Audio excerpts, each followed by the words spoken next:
Good evening, ladies and gentlemen. Welcome back to the 19th hole. We are live, as always, on In Between Media. Make sure you like this video, subscribe to the whole damn channel, and jingle the bell for notifications. This is the 19th hole. We are covering the Zurich Classic of New Orleans. It is a two-man team event, a one-of-a-kind event that we're not too fond of, but it's going to be kind of fun to watch. Betting it is a complete nightmare, so we're going to try to make sense of the whole charade. Last year we had Nick Hardy and Davis Riley, two guys that never win anything individually, but as a team they were awesome. Join us after the drop. We're getting in it.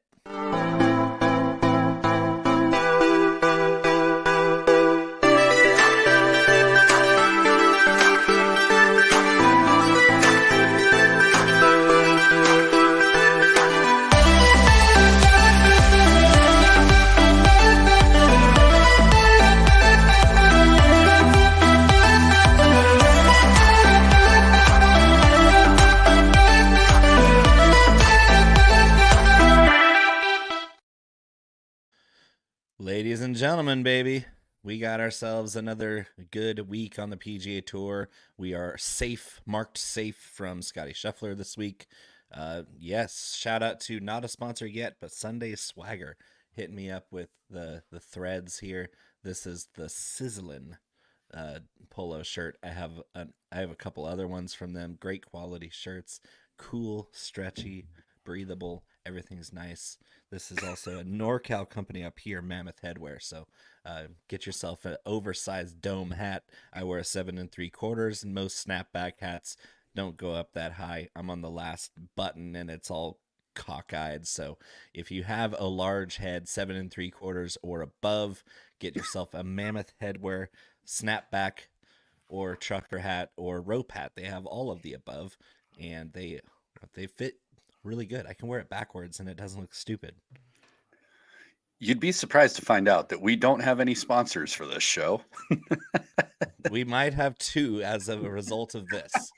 I have reached out to the people in charge of Mammoth Headwear and Sunday Swagger, yet to receive any correspondence, but I like wearing their stuff. So they get a free preview on this show. So go out there to Sunday Swagger or Mammoth Headwear and make sure you still like and subscribe this video. In Between Media is rapidly approaching 1,000 subscribers.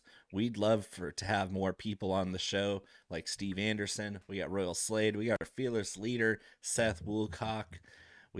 I'm sure there's going to be Dee Dee from the Lake House and Wendy Early joining us late, as always. We appreciate all of you. We're going to win some money this week, even though it's a weird tournament. Yeah, we need a Prince level pick here. I had an argument because some former scout thought that Caleb Williams was the next Prince, and he was making it as an insult. And I was like, well, pretty sure Prince is the best musician to ever live. So if you're going to compare a prospect to that, I'm going to think I'm pretty excited about that guy. You want to talk about golf? What are you drinking, actually? Connor, you haven't said a damn word yet. I was going to chime. Well, you've been doing all our sponsor plugs. Yeah. And then I was going to chime in about how I respect and love and think Prince is the best musician of all time, but I hate his music. That's two separate things, though. Like, music is subjective, but musical talent is objective. Like, Prince plays 27 instruments and mixed and produced every piece of album work he ever did. Incredible musician. That should tell you everything you need to know. And so just because a guy's a diva doesn't mean he's not phenomenally talented. Anytime somebody brings up Prince, all I can think of is Chappelle Show. So, yeah. Or the best Super Bowl halftime show ever. That's also true, probably. Yeah, possibly. What you got there? I've had this one on the show before, but I'm cleaning out the fridge a little bit. So it is a Smooth or Die Milk Stout from Drecker Brewing in Fargo, North Dakota. Threat. It might be a threat. Oh yeah, it's from Fargo. Sounds like somebody from North Dakota and an Irishman had like a shitty leprechaun child. Yeah. Fargo, you think? But delicious. Yeah, and so I have the last bit of my Weller Special Reserve. This is their low end offering, but the original wheated bourbon. I'm polishing this bottle off because shout out to our former co-host Kelly in Phoenix. She came down to visit me a couple weeks ago and brought down a new bottle of Weller Special Reserve. So I have an extra one now because it's you don't see Weller in California very often. So I'm pretty excited to have an extra bottle to drink, sip. It's delicious, even though it's just the $30 green label. I love it. Yeah, it's solid. There's no ifs, ands, or buts about it. That was nice of her. I know it's hard for you guys to get that out there. She found it here in town. I was kind of upset that I hadn't checked out that store in a while. And she's like, yeah, I just picked it over there down the street at Romy's. And I was like, Romy's? Right there? It's like 6 blocks away. And they had Weller. And she got it for me. Romy's also not a sponsor. No, definitely not. They're the only place that I can find Blanton's at, too. Which, in my opinion, is possibly one of the most overrated bourbons ever. It really depends on which barrel you get and from which rick house it comes from. Some of them are really good, and other ones it's just like, what are we doing here? It used to be a $70 bottle, and now it's, if you find it, it's $200, and it's like, I'm not paying that for a mid-range bourbon. No, looks cool on your shelf, but there's plenty of better stuff to drink. For sure. Just because John Wick has a bottle doesn't mean you need to think it's something great. It is John Wick, though. I know. I like his Kimber 1911, and I love his car. Well, we did make some money last week. We did on the old live betting. Yeah, live betting was great. Thankfully, I've taken a new stance in life that there isn't such a thing as too short odds, and so got plenty of Scotty exposure. Sir Scott Scheffler Esquire. With the beard, he is undefeated, quite literally undefeated with the beard. There's power in that beard. It's real. I wonder if he's going to keep it after he has the kid. Well, he won 2 with the beard. He shaved it and tied for second, and then grew it back and won 2 in a row again. He's 4-0 with the beard. Yeah, the beard's solid. He would be stupid to shave it now. That's why I've kept my beard for 20 years. I'm just hoping it gets me to the tour one day. Well, he also hasn't shot a single round this season. The entire season, Scotty Scheffler has not shot one single round over par. He has 2 total rounds at even par. The rest of every single round he's played this season is under par. That is the most absurd thing I've ever seen. He also went 53 straight holes at last week's tournament without carding a 5 or worse. Everything was 4, 3, or 2 every single hole for 53 holes in a row. It's a level of consistent excellence that we haven't seen in many years. Since possibly Tiger Woods. Yeah, I think that the short-term correlation is definitely there. Tiger did it for like 7 straight years, though, so that's where, yeah, it's amazing. We love to see it. We're rooting for Scotty. It's really easy to root for a guy who's nice and unbelievably good at golf. But I was lucky enough to pounce on the live betting market when he double bogeyed, what was it, the 4th hole on Thursday? And he went from -1 to +1, and I think was 7 shots back at that very moment. And his odds went from +400 to +1100. And I hammered that button with everything I had, and then I went to the mountains. I went to the mountains on Friday night after work, and I didn't know until Sunday that he went out on Saturday, shot 63, and then just dusted everybody on Sunday to win easily on Monday. I was very happy to see that he shot 63 on Saturday, because that was, as soon as I got in within cell service, I was so happy to see that live bet was going to pay off. I could tell the minute you got back in cell service too, because I had reprieve from your incessant babble about how good you are. Yeah. No, it's we've had a decent run, so hopefully we can find some people this week. We are sans Scotty, obviously, so to get 11-1 on Scotty this year, though, that's a huge win. And you actually have been saying that for a few weeks, not taking anything away from you. That's been your strategy instead of grabbing the short outright? Because until this last week, he hasn't started off slowly, and really 1 bad hole was all it took. he had one really bad double bogey on the 4th hole on the first round, and the rest of the week he was literally flawless. So no, like I said, you've put that strategy out in the atmosphere a few weeks back, and it's really a solid way to look at it. Finally got to use it. Yeah, finally actually worked. Well, I wasn't betting the last 3 times I said it. I didn't get a chance to even do it. I just laid off of it and didn't risk anything. 60% of the time, it works every time, Bo. Yeah, baby, Sex Panther. So I think we want to breeze right through this show because we got stuff to do. We got Kieran Renshaw in the chat. Royal needs a long shot winner. I think we might get one. Last year was a crazy long shot winner with Nick Hardy and Davis Riley, who's a friend of Connor's. Connor and Davis Riley go together like peas and carrots. At least 3 years ago, you guys did. But me and the D Riley, we did have a nice little run together.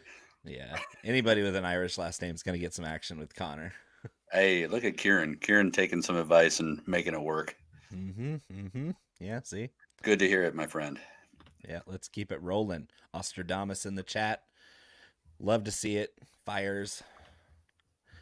Well, smart guy. That Ostradamus, smart guy. Yeah. All right, let's go to the caddy notes. After the drop, Connor's going to tell us about TPC Louisiana. Louisiana.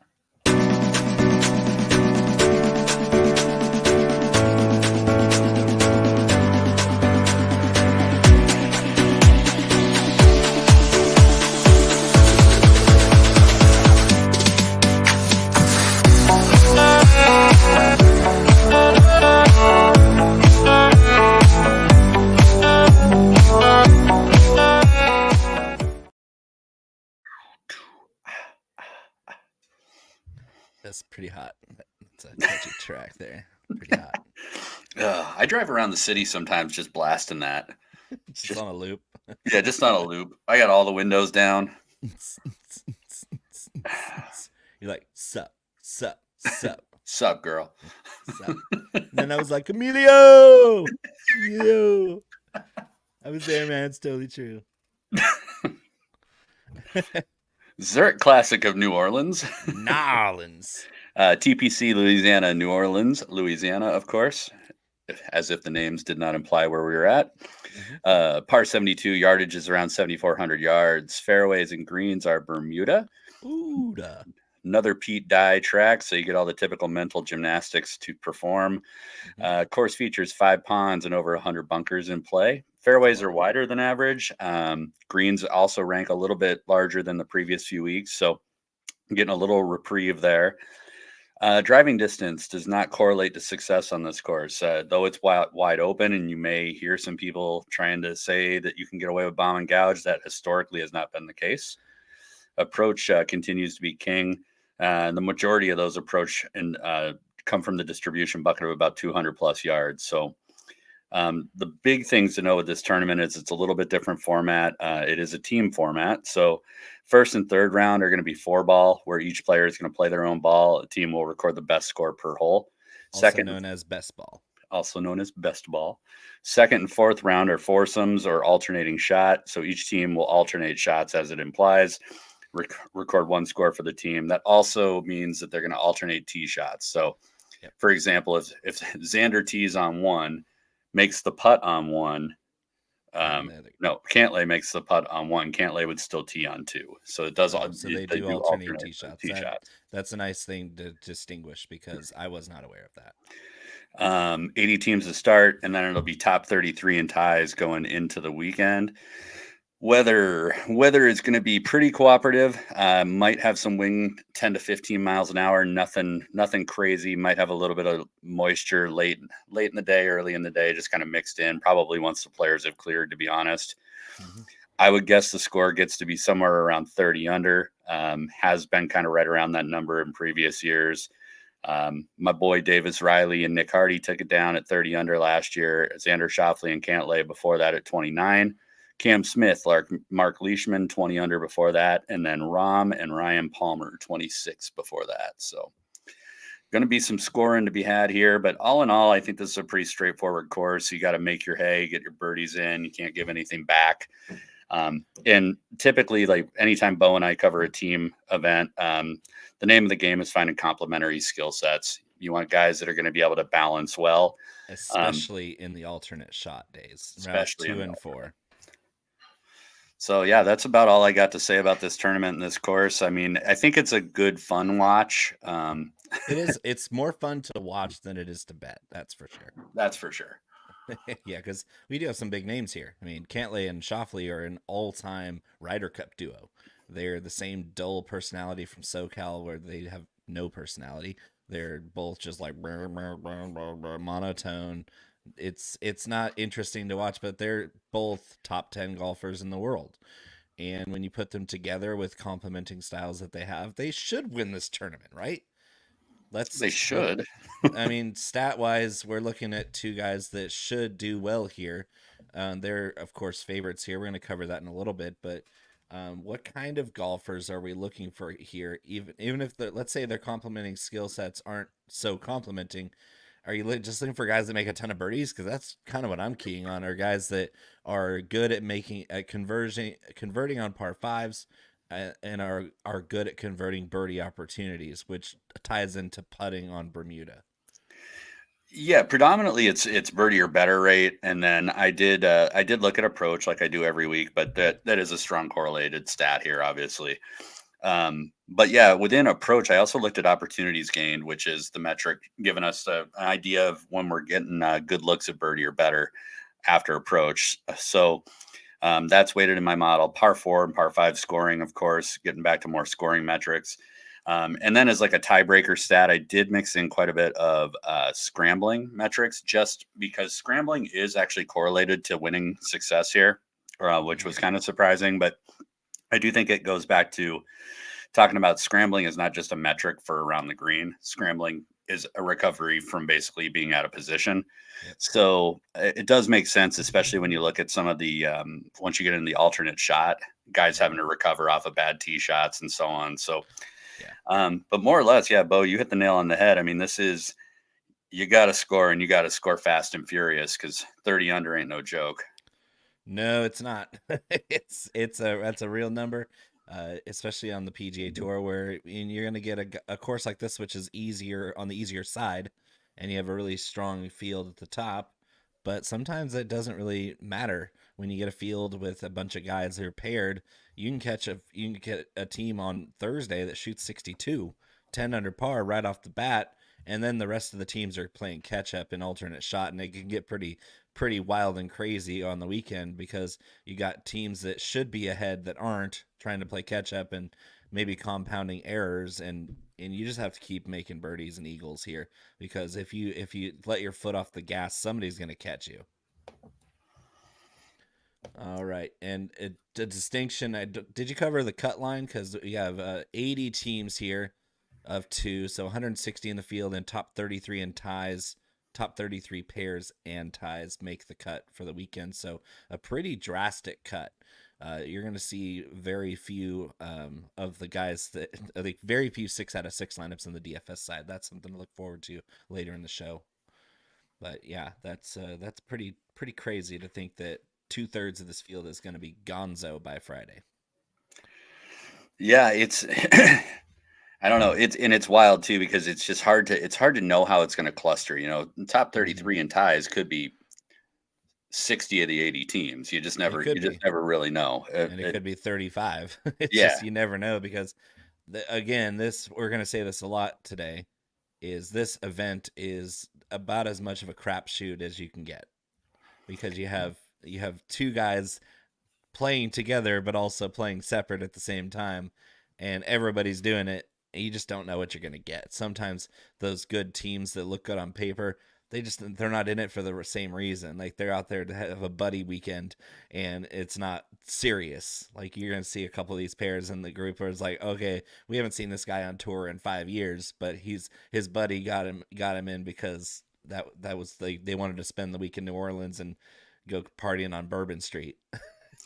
No, it's true. And you look at some of the people that are like Rory and Shane Lowry, like, decided over a drunken lunch they were going to play in this for the first time for shits and giggles, because they never played it before. It's just like they're both from the Emerald Isle. So yeah, it's a glorified hit and giggle, which is fun. But I've been telling people that have been asking for early advice. I'm like, you get your lotto ticket early. If you see a number on a guy, you just go grab it. It's gonna move. Yeah.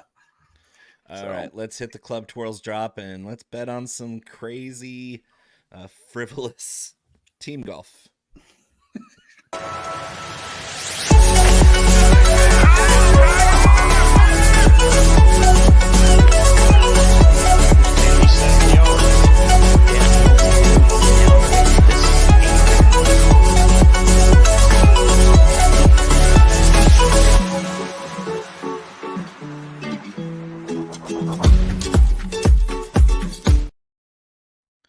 As always, Brad, Chad, and Thad coming down the 18th fairway. Bringing us in. Chad with the derby hat for no reason at all other than because he thinks he's cool. It's probably because his Gamecocks white hat was dirty or something. That's a 90s reference. So, although no Scotty Scheffler here, we do have pronounced favorites at the top of the DraftKings Sportsbook. We have Patrick Cantlay, Xander Schauffele right there at plus 450, very short odds. It goes to show these guys are masters of 4-ball and 2-ball. These guys play extremely good as a tandem. We've seen them in the Ryder Cup many times dominate as a pair. They won this tournament 2 years ago as a pair. Why are they so short still? This is something that I'm not understanding. Even though they should win, do you think they will? Yeah, I kind of do think they will. Yeah, they're pretty good.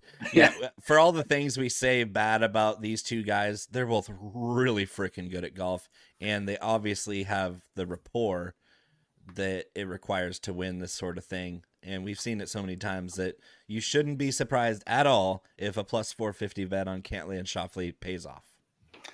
No, and I think one thing I kind of hit on it. I kind of hit on it earlier. We're talking about Scheffler in the intro.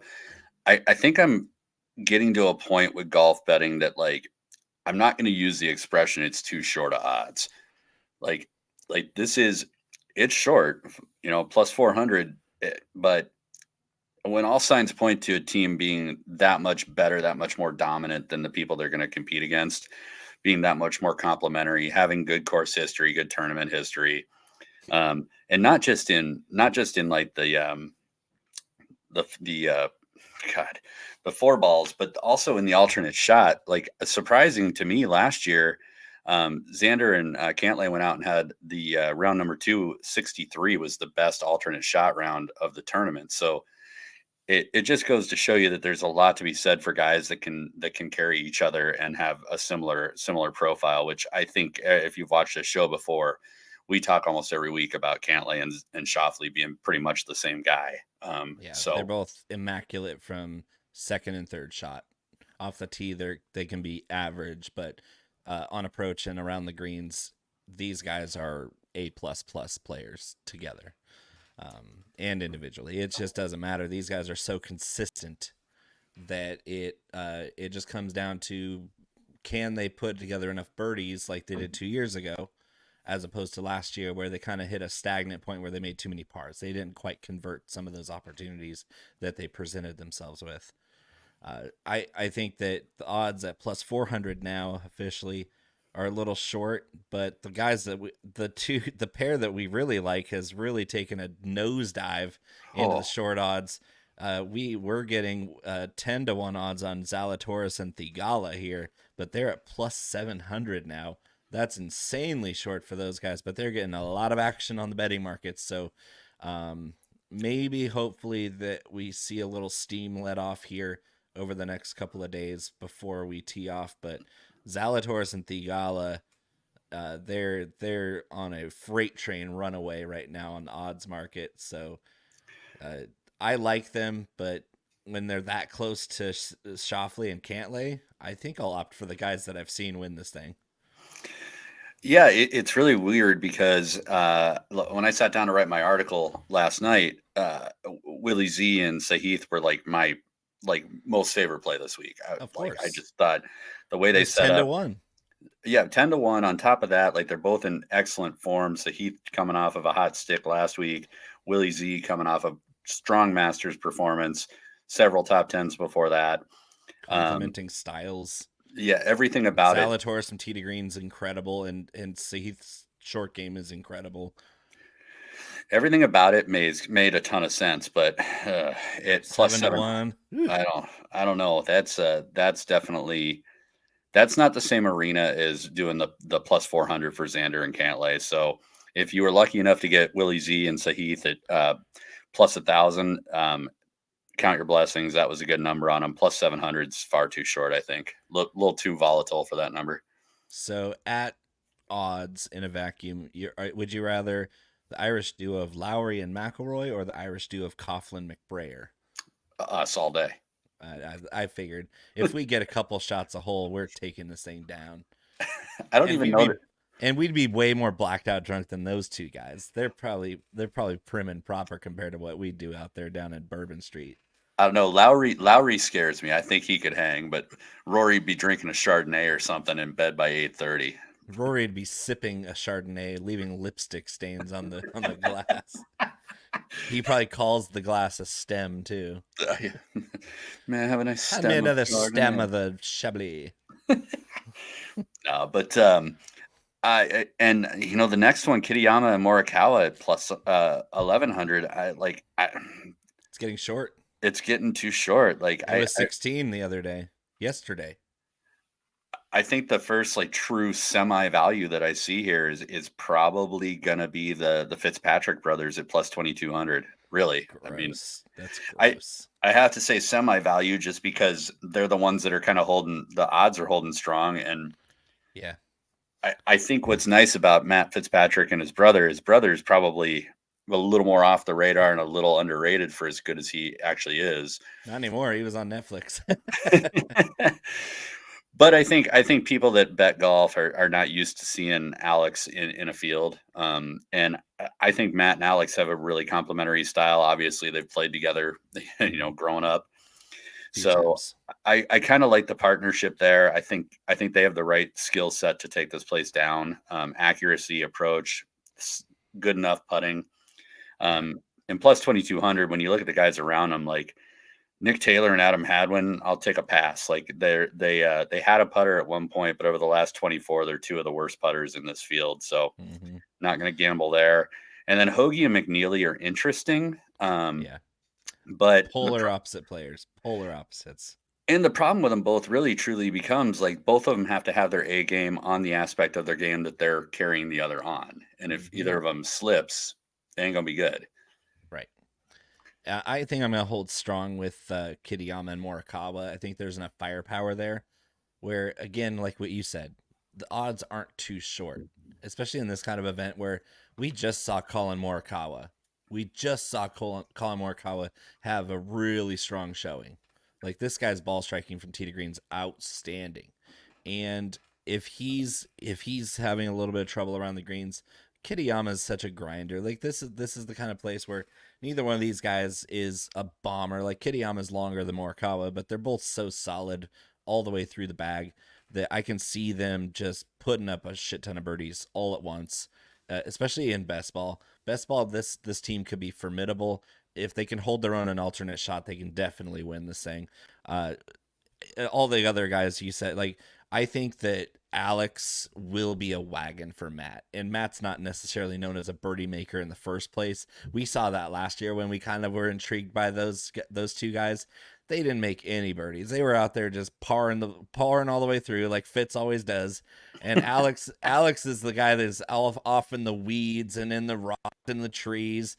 And his brother Matt's like, oh, I'm top 10 in the world. And I'm looking at my brother just plotting around, just playing army golf out there. Left, right, left. And they couldn't make any birdies. So I'm not hitting that at 22-1. The Højgaard brothers having a firepower, but they suck on Bermuda. Like they just cannot play on Bermuda. Like as soon as I hit the Bermuda filter, they went from the top to the bottom, and I was like, "Well, there goes the Højgaards." I was interested until that happened. I think I'll go all the way down here to Doug Gim and Chan Kim at 40-1. Why? Those guys annihilate par fives. They annihilate par fours. They make so many birdies. Yes, they are volatile. But 40 to 1 for firepower, I will invest in that. I don't know, man. In that price range, I got more interest in Goddard and Eckroat. Better form, better all around games, better complementary games. I'll agree with that one. They rated well for me too. They're definitely my DFS pool. The thing that scares me with Gim and Kim is Kim especially is super streaky on most parts of his game. When he's hot, though, look out. True. But they're both so streaky. They're both streaky. Yeah, and that's what I was going to say with Gim, too. Like, Gim, we've been lining up to bet week on week for, like, the last 6 weeks, and he's scorched us. Yeah, so I don't know. 40, you want to talk about short? That feels short to me. Andrew Novak and Davis Thompson at the same number. Yeah, I like that one, too. Novak is especially rated out 5th in my model overall. He's probably going to have to carry Davis a little bit, but Novak alone has been playing like some really good golf, and specifically his approach rates out in the top 5. Novak's a straight ball hitter, and that's a good quality to have on a Pete Dye course. So I think this team is well rounded enough. They can put some birdies down with the best of them too. So again, any other golf tournament on the planet, 40 to 1 with either of these guys' names next to it would be a little rough, but I've said this a couple times this week too. You know, I like the sum of the whole more than I like the parts. And so this team makes sense at that number. And if you look at the teams around them, I think they've got a legitimate chance to actually contend. So 40 to 1 on Andrew Novak, Davis Thompson's probably more favorable to me than Gim and Kim. Let's make it a beer bet. I'm in. Let's do it. All right. I'm going to go down to skip. I'm going to make a point to skip the defending champions, Riley and Hardy. I think that was just a miracle run. And I really do like the combination of CT Pan and Kevin Yu, even though neither one of them can make a putt to save their life. Ball striking wise, these guys got the firepower too. They have 55 to 1. That's a pretty decent line. Are you interested in Perez and Berger? Victor Perez, the Frenchman, and Daniel Berger. They're both stat darlings, which is why I'm kind of bringing them up, because they've both burnt us pretty hardcore the last 2 years. So any interest in those two guys? No, Berger in particular doesn't score. I mean, no. And even when he was good, he wasn't like a birdie machine, you know? So, and Perez can do it, but the problem is he's got to play with Berger. And right now, Berger rates out 84th in my model, which is the lower half of this field. So I'm just thankful that the damn model finally caught up, and I don't have to see Daniel Berger popping in the top 10 anymore for no apparent reason. Yeah. Yeah, he hasn't actually had the results to back it up at any point this season. There's 2 pairs that popped up in my model very highly. One of them has stayed steady at 80 to 1, Rico Hoey and Justin Suh. They're both playing great golf this year, and at 80 to 1, that's a really good number. And the Cootie brothers opened at 200 to 1. They've already risen to 80 to 1. So I think I'm out on the Cootie brothers at 80 to 1 because, simply put, even in their current state where they're both rolling it pretty well, that's way too short for those guys. Yeah, and here's the problem with the Cooties, and I don't know why other people haven't caught on to this yet. I gotta quit kissing those girls. Here's the problem with Cooties. When it becomes a permanent problem with Cooties, Bo, that's something else. You should go to a doctor, have that looked at. Hey, no cold sores here. But I don't know why nobody else has caught on to this yet. Like, if you had to pick one of the Cooties, it's Parker. Parker's consistent, yeah. Problem with Parker is Parker doesn't make birdies. No. If you pick Pearson, it's either birdie or triple bogey. Yeah, 100%. And the problem with Pearson is Pearson couldn't hit the broadside of a barn on approach. And so, like, I get it. They couldn't be more different as twins. No, and I mean, I kind of get it, right? Like, the Cooties pop occasionally each week, so people know the name. They're on people's radar, but like, they were both top 20 at the Dominican last week. A 30-second dive into their stats, and I just go, nope. I was in at 150 to 200 to 1. That was fine. Yeah, but 80 is stupid. Yeah, both of them have a hot hand and do what they can do this week. Sure. I mean, they definitely have the firepower between them. And to your point, the deeper number for sure. But like, Yeah, word from the wise at that number, go with Hoey and Suh. yeah, I would say Hui or Suh or Hui and Suh, but like an interesting one that I'm coming around to a little bit, and I really had to look into this is Jimmy Stanger and Adrian Dumont de Chassa. Hey, not bad, not bad. I Stanger's been good this year. You've played him a couple times. I've played ADC a couple times. ADC's having a rough season. He's had a couple pops, but Stanger's been strong. I think that you can get a guy dragging another guy up in quality with that pairing. Yeah, and if I did write them both up in a little more detail, and I dove into their Corn Ferry stats, which are actually super impressive prior to this year. And then I looked at ADC on the DP World Tour a little bit, continues to become more and more impressive. Mm-hmm. And so I hate to say it, but like I'm trying to be early on these two, especially like Stanger. Stanger to me is somebody that's going to pop. And when you look at what they both do well, they both have a very similar distance profile. They both have a very similar ability to get very hot from the 175 to 200 plus range on approach. And really what's great about Stanger is Stanger has a really, really good up and down game, more so than the other people in this area. So I really like the balance here. And the only reason this was on my radar is because I've been playing Stanger. So yeah, a little bit of a deep dive. This is actually like a sneaky pair that has a really nice balance to them. I have two sneaky pairs at each end of those two guys. So I'm going to go with the Bridgman Chandler Phillips pair, as well as the Aldrich Potgieter and Tristan Lawrence pair. Damn you. I love that one. Potgieter bombs the shit out. This is not a bomb and gouge course, despite it being above average length. It's a Pete Dye course, but Potgieter's off the tee game is so good. It's not just distance. This guy bombs it out there straight as an arrow, and he could take advantage of that distance because he is straight off the tee. And Tristan Lawrence, deep dive on him. Turns out this dude's a really good approach player. Yeah. And they can both roll the putter. So your deep dive at 110 to 1 from both of us. Write this one down. Aldrich Potgieter, Tristan, however you want to say it. Tristan Lawrence. Thirsty, as Mayo calls him. Yeah, Tristan Lawrence and Aldrich Potgieter. Yeah, just go with those two guys. That's a really nice deep shot. After that, it gets really gross because the Cootie brothers were down there for me to take deep dives on, but the rest of this is disgusting. Do you have any really deep shots anymore?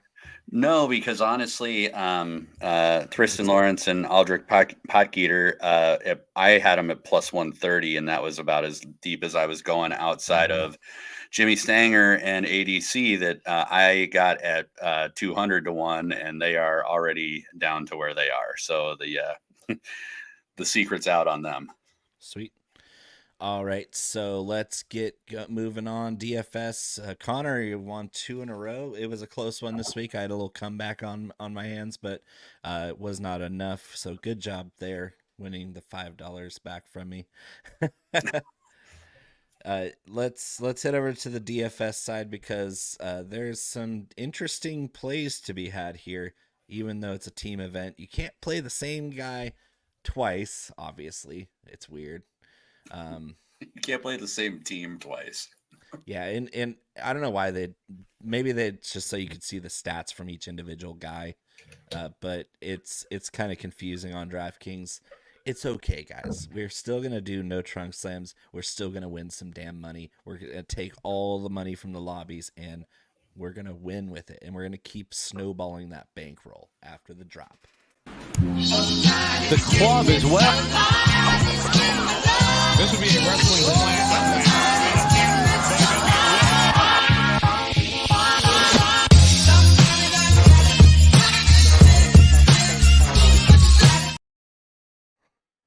So, question in the chat regarding defending champion at the Dominican Republic, Billy Horschel, a Bermuda specialist, has won at this course twice in his career.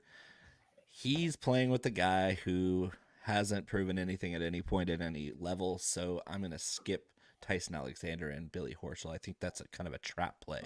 Or would you agree with that, Connor? I actually, not to spend too much time on him, I like Billy Ho here. Tyson Alexander, I played and had some success with last season in DFS, so I'm not afraid of Tyson Alexander. Billy Ho, this is a really nice setup for him, coming off of a win. So they got a lot of fire. I like them. I got them at 50 to 1. I don't know what they're at now. Yeah, let me check that here. Yeah, they're down to 35, and I don't really don't like that's that short. number. Like Gross. that's how much these lines are moving, though. Like my lines got validated or however you want to put it, 2-3 hours ago. Yeah. So it's already moved a lot.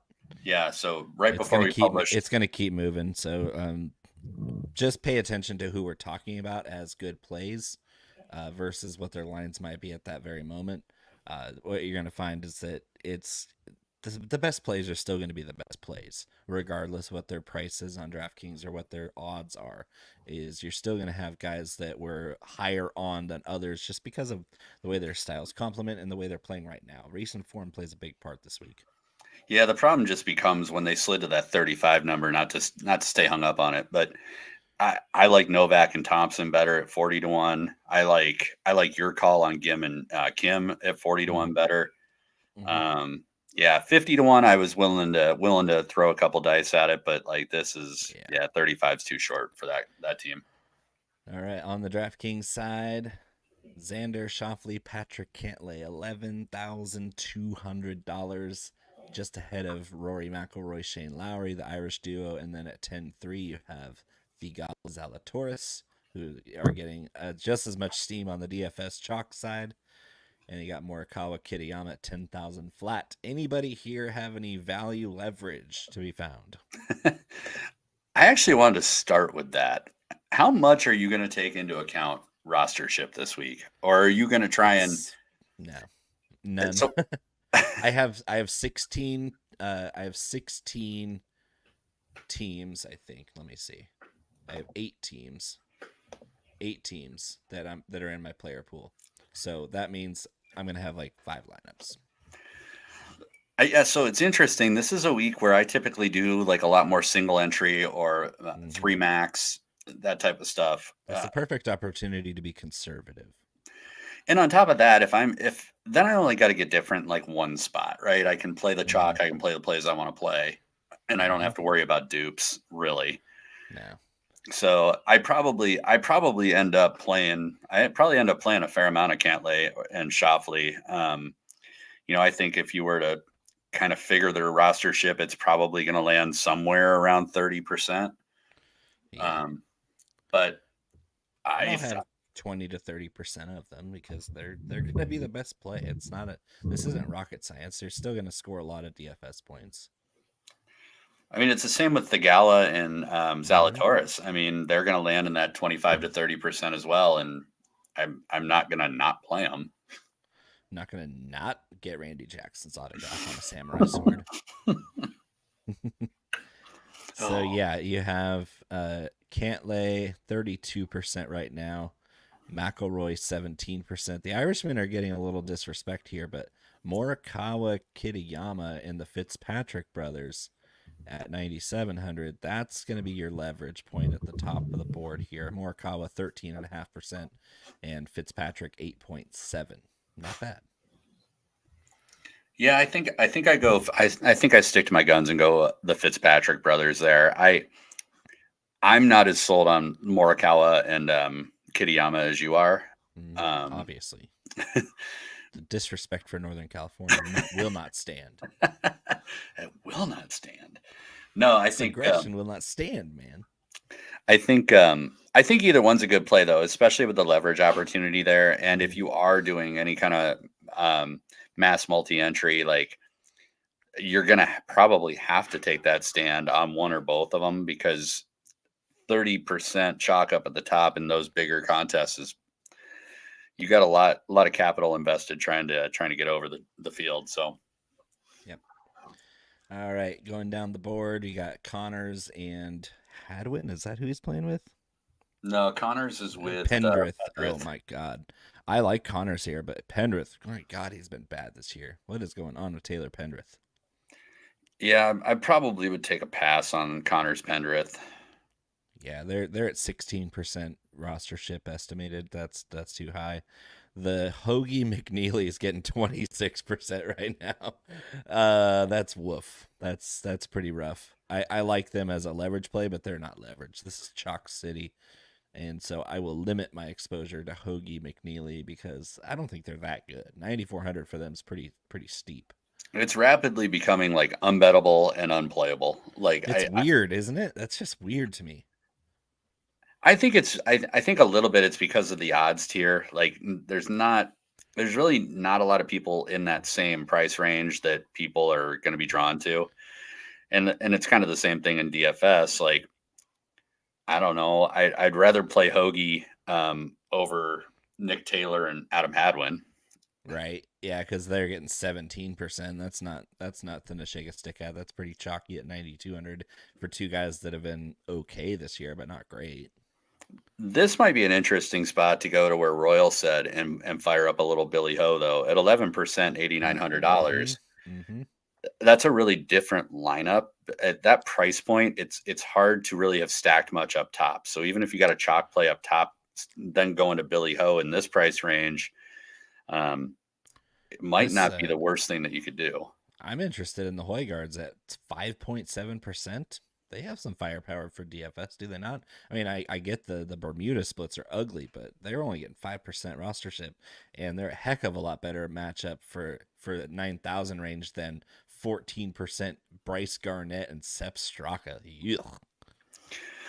I'd probably, if I'm doing like a 3-max, or if I am dabbling in any of the multi-entry ones, I probably have quite a bit of Højgaards just because it does give you a nice leverage spot, like that 5%. Mm-hmm. It makes you really, really different. And you don't need a ton of them. The problem with them both is that they should be playing better than they are, right? Like they stat out and they profile better at almost every course we look at. And we've both been really high on both brothers, and it just really hasn't come to fruition. So it just seems like a tall ask on the price at 9,100. That's the only thing that I'm kind of turned off by, and maybe that's the same thought other people are having. So question, we have similar rostership on the Keith Mitchell, Joel Damon pair and the Taylor Montgomery, Ben Griffin. That's the putters specialist pair of Montgomery and Griffin. Both guys are top 10 in this field putting. Damon and Mitchell are both Bermuda guys that seem to play better on these types of courses. Who do you want there? I'd go Griffin, Montgomery, just more consistent. Yeah, and Griffin's a better ball striker than Montgomery. Everybody's better ball striker than Montgomery, but Montgomery's short game's so good, and Griffin's just an all-around solid player. We've talked about Ben Griffin quite a bit on this show over the years. So Keith Mitchell is going to have to be the best version of himself and carry Joel Damon to the finish line. Like Joel, I want Joel to find his form, man. But outside of a couple of little glimpses. On the Betting Pros podcast, I said if we knew that Keith Mitchell was going to hit every tee shot and that Joel Damon was going to putt every birdie putt, then they'd be okay. then I might fire it up. We're in on Keith Mitchell off the tee and Damon putting, because Keith Mitchell putting and Joel Damon off the tee are two of the ugliest things on the PGA Tour. Yeah, and unfortunately, they got to hit 50% share of each. So I'm probably a pass on that one. It's just a tough pill to swallow. I'm back in on Gim and Kim here. 14.9 is pretty decent. I'm not seeing anybody else in this range. Bo Hossler's playing like crap this year. Dietrich's not been good. Aaron Rye's been so inconsistent. Berger, of course, is the stat darling that nobody can explain. Anybody in that range that you like? I'm gonna eat chalk here and do Novak and Thompson. Projected at 22. I'm not gonna be out on them. I think that's a good price for them. 8,100. Yeah, it makes my lineups really easy, and frankly, I think they're going to compete here. They're one of those pairs that just makes too much sense to skip. And then the other one that I like, kind of in this range, is Eckroat and Gotterup, who are also getting a little bit of heat behind them. They're not bad. They're projected about 12%, but that's probably the next ones that I'm looking at in this range. Yeah. Explain to me the $7,700 chalk on Taylor Moore and Matt Neesmith. 22%. What? So people are trying to create this story that this is again a very complimentary pair, right? Like, It's not.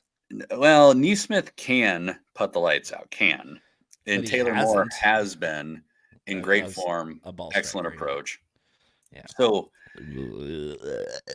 I'm taking a pass on Yeah, it. that's an easy chalk fade for me. My God, I'd rather play CT Pan and Kevin Yu at that. At 12%. My favorite pair down in here, and I love the KHD. rostership. Panda. No, it's No? better. It's better. I'm gonna play Steve Stricker and Matt Kuchar. Gross. Hey, just hear me out. Stricker's been tearing up the Champions Tour this year.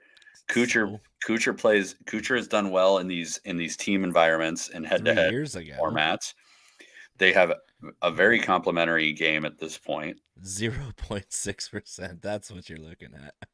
I'm just telling you, like, don't sleep on Kuchar and Stricker. Like, just because they're old men doesn't mean they can't hang. So they're sleeping on themselves. They're going to fall asleep. They're going to be in bed. It's New Orleans, and they're going to be in bed by 8:30.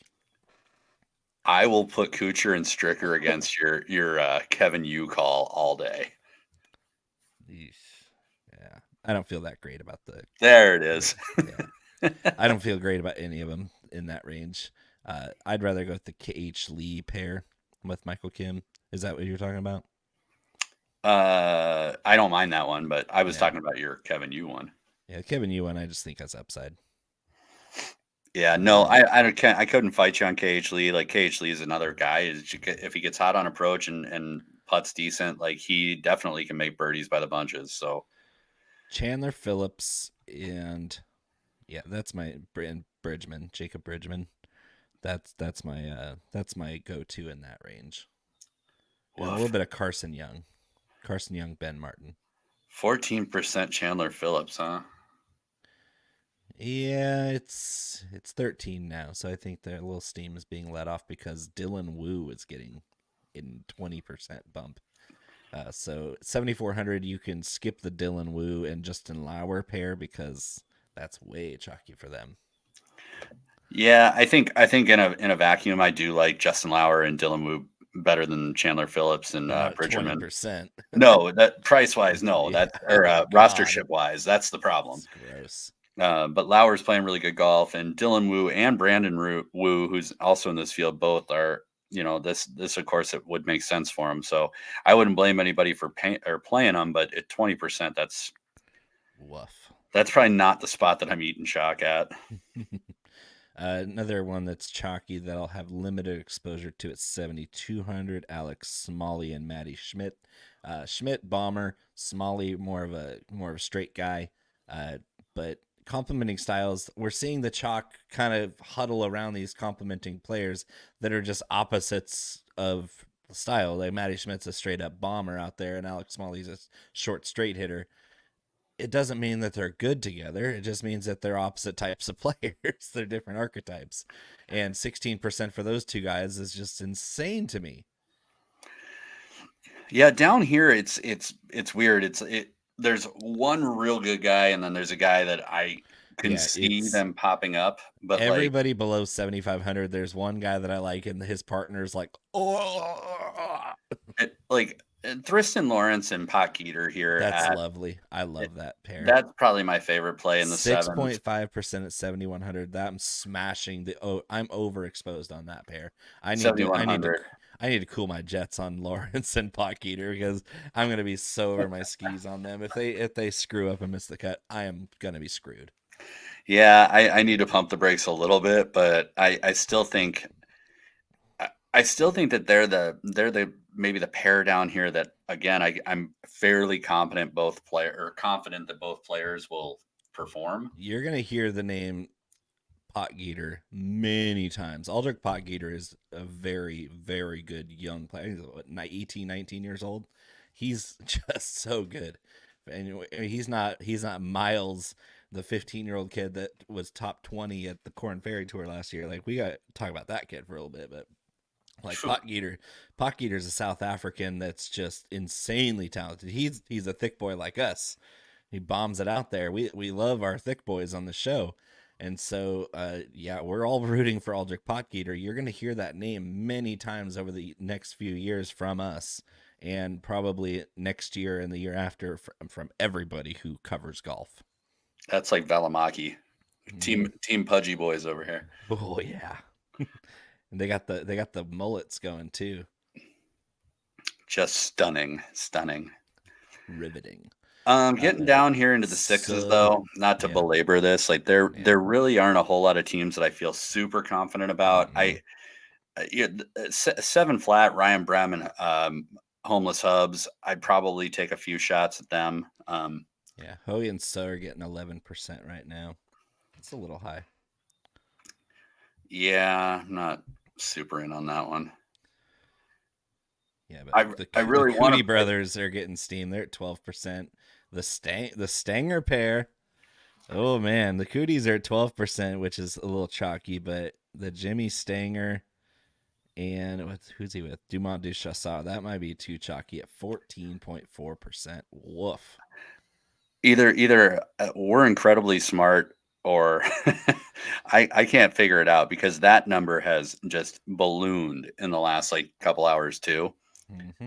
And their odds, like I said, are literally cut in half. So apparently the secret's out on those guys. I probably will have them in DFS just because they can score a lot.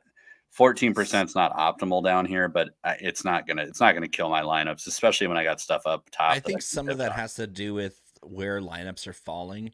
Like if you're loading up on some of these 10K guys, you're gonna have to fall in that mid sixes with at least one of your picks, and so you're getting the coin flip between the Cootie brothers and Stanger and ADC, and you're getting a concentration of chalk just based on salaries, funneling people to that number. Yeah, but you would think that you would go down and like you've got like down or flat. Hayden Buckley and JJ Spawn are a couple that people know and line up to play. Their ownership is like nothing. Eric Cole is right there, and like, I mean, there's guys in here that usually garner more rostership than they're getting. I mean, even going down and playing names, like Charlie Hoffman, Ches Reavie.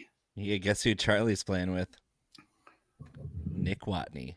Shout out NorCal. Oh, God. And Nick Watney hasn't been good in 4 years. He was incredible 4 or 5 years ago.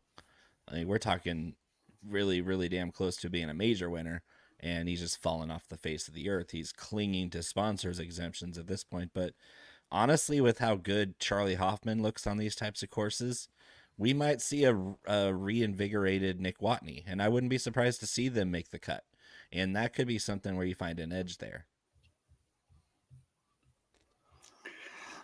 And it's scary. Yeah, I'm probably like I said, I'm gonna stick to that Stanger ADC, and that's probably about as low as I'm gonna go. I've already built quite a few lineups, and I've been able to build pretty good lineups that end down there. So I'm not gonna get too crazy at the bottom here. You made a point earlier, like this could be a massive cut going into Saturday. So I don't think this is a tournament to get super cute at. Yeah. We're going to have very few 6 out of 6 lineups with the way this is set up. That's going to be, if you have a 6 out of 6 lineup this week, you are going to win money. You are going to win a shit ton of money if you have some 6 out of 6s in this format. You agree? I do agree. I was panicking slightly because I just realized that the hat is not at the table. I have to get the hat. Okay, go get the hat. Let's talk about first round leaders. I think you can go and have a little fun with this week. This week has a lot of long shot potential. Last year at this event, we had a very long shot winner. And first round leaders, you can go with an exciting duo at pretty good odds. I like the Kitayama Morikawa duo. I love the Theegala Zalatoris duo. First round leader odds are pretty soft anyway. I think that if I'm going to go deep on a first round leader, I'm going to go to that Chan Kim Doug Gim duo because they have the firepower. although they are completely nuclear in volatility, they are plutonium, uranium, everything just explosive. But you might see them just completely fall flat. But being as the first round is best ball, you could have one of these volatile pairs like Gim and Kim go out and shoot 62, 63 and be first round leaders and get a really good number on it. So I think I'll throw a little bit of money on Thigala and Zalatoris, and then I'll throw a little bit more on Chan Kim and Doug Gim as first round leader. I think that you're going to see the winner this year with the field being a tad bit stronger than last year, just a little bit stronger. I think you're going to see the winning score better than 30 under par. Last year, 30 under par won it, and it could have been better. Like there were guys that were chasing Riley and Hardy that just didn't convert to push them down the stretch. I think that could happen this year. So I think Thigala Zalatoris win this thing at 31 under par. I tend to agree with you. I think I'm going to go Xander and Cantlay, even at short odds, get the win here. I think Novak Thompson would be my first round leader bet if I was going to throw one out there. Okay, that's interesting. Yeah. Just because I think Novak generally has the firepower to go pretty low and carry them low. So I like that one. Get a good number on that somewhere. So Xander and Cantlay win, and then Novak Thompson first round leader for sure. What score you have? I would say probably right around the same as you. I maybe 30. Okay. All right. Pull the number out of the hat. Last week we nearly won out of the hat. The hat has been really good. The hat has been outstanding. It's because it's a sun hat. Make sure you take care of your skin, folks. Well, I'm pasty, so that hat gets used. Yeah. All right, number 42 in my model. Number 42. 42. Jackie Robinson Day was was a week ago. So shout out to Jackie Robinson, number 42. Who's 42 in mine? Go ahead with yours. I actually don't know who this person is playing with. I don't either. I'm going to look it up here. Oh, this is not good. This is not good at all. Oh, the hat's reign has come to an end. I'm afraid. I'm pretty sure you're right because Nico Echeverria and Max Gracerman. Oh, hat. Oh no. Oh, hat. Not gonna be. Oh no. Mine might be worse. 42 in mine is the illustrious pairing of Gary Woodland and Lee Hodges. Oof, I feel better about that. It's not good. They are averaging combined 46 fantasy points a week. They are electric. They are repulsive. Well, you heard it here. If the hat is destined, like we've said all year, then the hat is destined. So if you see Greaserman and Gary Woodland out there lighting it up with Lee Hodges and Nico Echeverria, then the hat is live. This is the ultimate test for the hat because that is rough. We may be furnishing a new hat next week. This is the hat has really outdone itself this time. Crazier things have happened on Bourbon Street.